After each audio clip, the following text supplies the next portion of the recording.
All right, hello and welcome back to my channel, or welcome here if you are new. So today is kind of like I wasn't totally prepared for it and I just wanted Buffalo Wild Wings, so that's what I did. So I'm gonna start eating because it's probably a little bit cold just because of the drive and the wait, but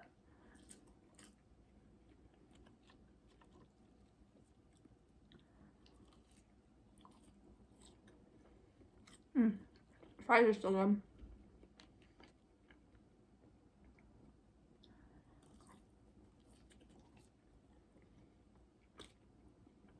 Mm.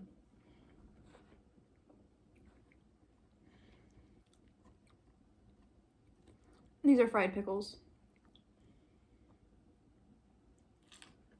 Mm. I also got medium traditional wings, and then I got Asian Zing boneless wings. Those are like my two favorite flavors.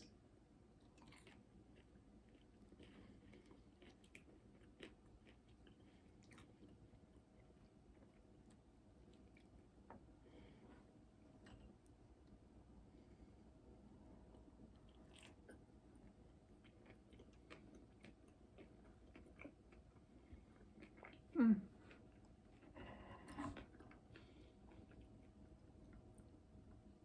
I found Tang in the store the other day. It's just like the little squeeze bottle of it, like the Mio version. It tastes like my childhood. So good.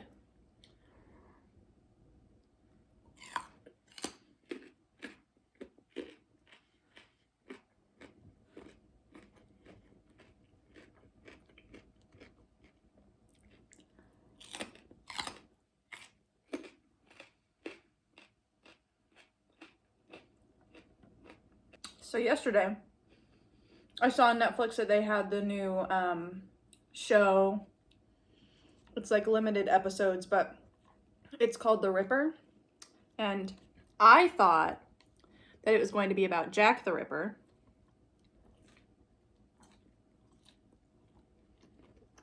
And it wasn't. It was about the Yorkshire Ripper, which is another guy from England who, I think it was like a copycat killer. But I stopped watching it.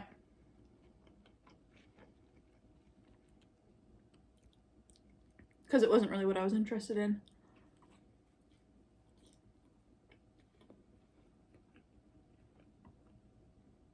And honestly, I'm not that into serial killers. But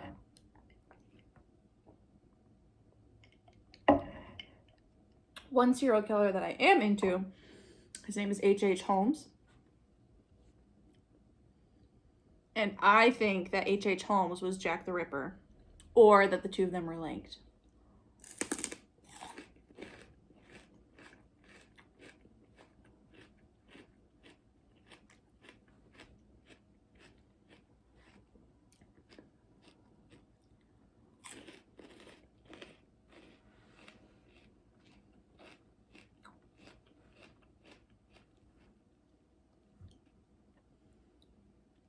And these are in the flavor medium.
So the reason that I think H.H. Holmes, Jack the Ripper are the same person, or they are linked, is because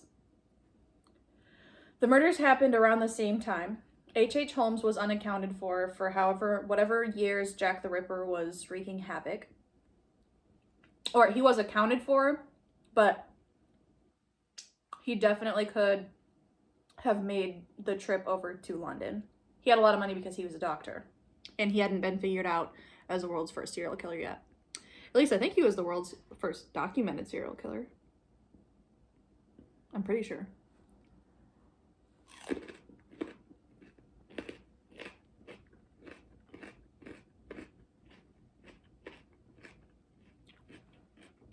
He was definitely the coolest one because, well, when he was younger, he was always into dissecting animals and stuff. Like, he would bring home dead animals and cut them open and dissect them. And then he went to school for, I'm not sure what exactly, but he was definitely a doctor of some sort. I don't know if he was going to be a mortician or if it was like actual surgery that he was going to school for. But him and his friend, in order to like practice and look at the human body, would dig up graves and then like people who were not long deceased and then cut them open and like look at their bodies.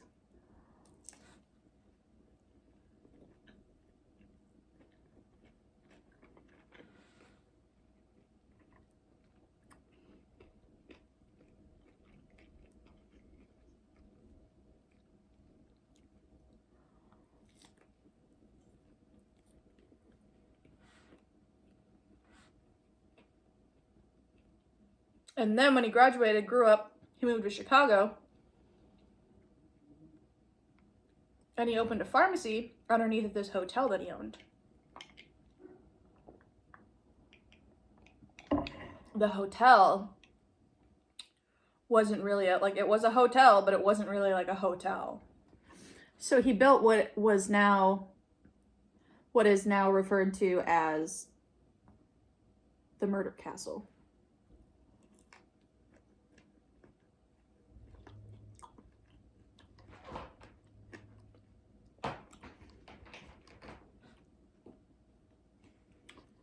So this hotel wasn't something that he just like purchased and then decided to rent out rooms to people.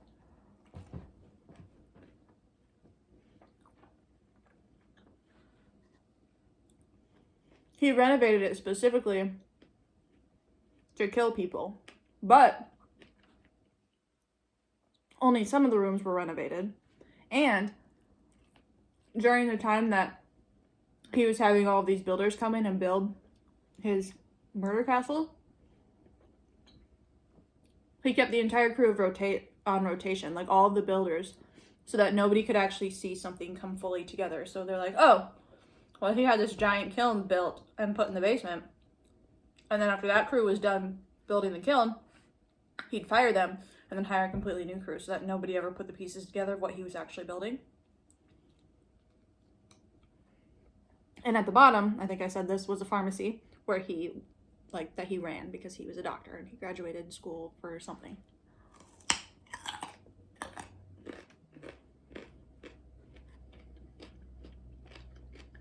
So,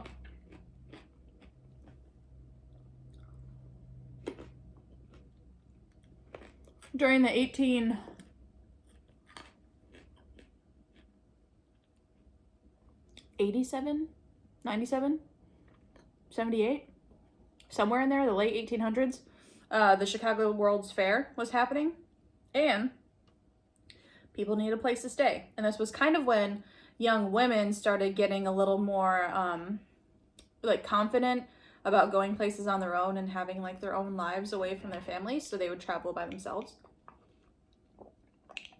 And the World's Fair was like a really big deal, so everybody wanted to go. So this is where H.H. Holmes targeted all of his victims. These young women would check into the murder castle, and he would send them to rooms specified for murder, and then he would kill them. And then they'd never be found. Which, I'm surprised he didn't catch on sooner, because if they checked in the hotel, And they were murdered immediately and never checked out. Like, that's probably your guy. But, like I said, I'm pretty sure he was the first ever documented serial killer. So, people weren't really, like, thinking that this was a thing. So, around this time, I think maybe, like, a year or two before, or in the middle of it, or after. It can't be after. Maybe it was after H.H. Holmes was. Anyway, it was in the same time frame, like within the same 5-10 years. Jack the Ripper started his murders over in, I think it was Whitechapel, right? Whitechapel, in England. And funnily enough, guess whose family owned a large mansion in Whitechapel? It wasn't H.H. Holmes, if that's what you're thinking. But who did was one of the guys who went to school with H.H. Holmes and dug up all of the dead bodies with him to dissect them while he was in college. So the same tormented-minded guy, his family, owned a house in Whitechapel where Jack the Ripper, you see? So even though the guy didn't live there, he definitely could have visited. And there were notes sent back and forth between H.H. Holmes and his friend. I don't even know his name. I don't know if they claimed to be Jack the Ripper or they were just people who were basically carrying out assignments for H.H. Holmes. So he was like writing back to him about all this stuff.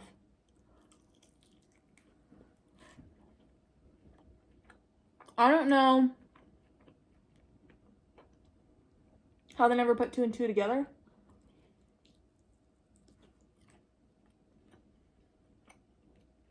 But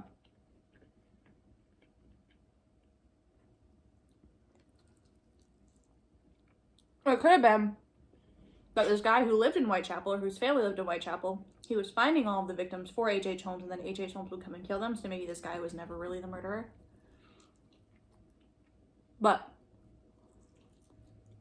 I still think that the two are linked. Because how could they not be?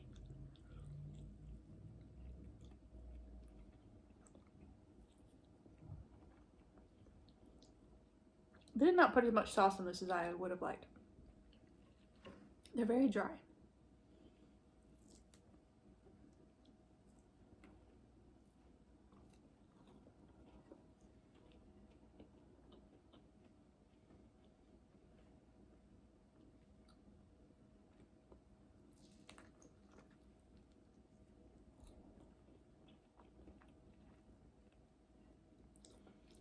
Anyway, H.H. Holmes, Jack the Ripper, same person, linked somehow. That's what I think.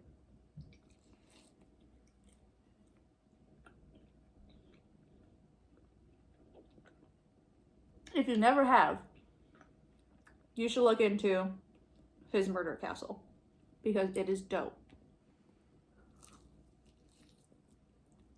I mean, as dope as a place of murder can be. But he was really smart, especially for being the first one. I keep saying that and I'm not even like 100% sure. I'm like 80% sure. You guys should definitely fact check that. But he was really smart in building the castle and executing his plan. And all of the rooms in the murder castle, the ones that were meant for murder, every single one had like a trap door that could send a body down to the basement where the kiln was, and it would literally just drop the body into the kiln and it would fry the person away. It's a good way to get rid of a body and all the evidence. But yeah, the documentary on Netflix, not about Jack the Ripper. So if that's what you were hoping that it was, you'll be disappointed if you watch it. But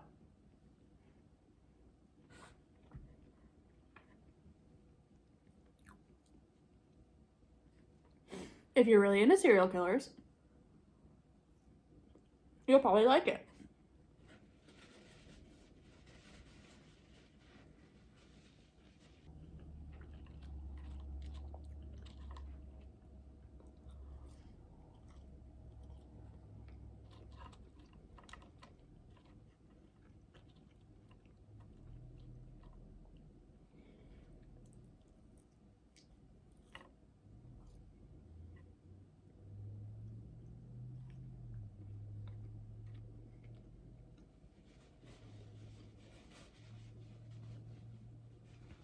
I feel like I always think that I can eat more wings than I actually can.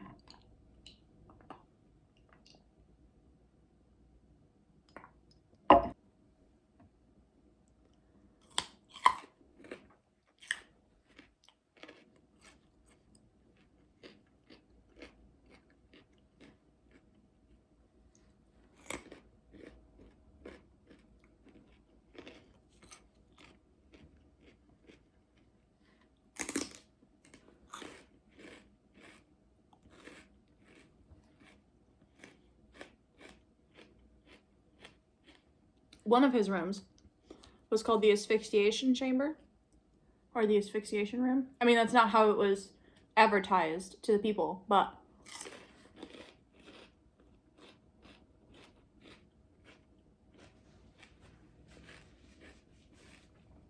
the whole point of the room was to take out all the oxygen, and then the person would die by suffocation, or asphyxiation, if you will.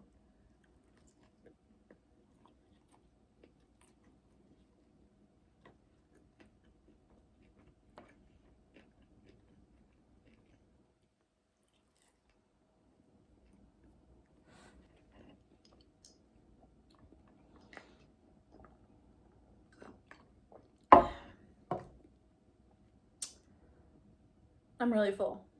And that's really all the story that I have. I mean, it wasn't really a story. It was like a chat. Oh, I really thought I was gonna eat more. Now I guess I have leftovers, which is nice, because wings save well.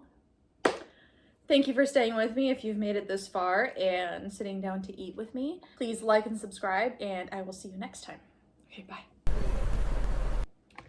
Hey, get out. Marsha. Susan.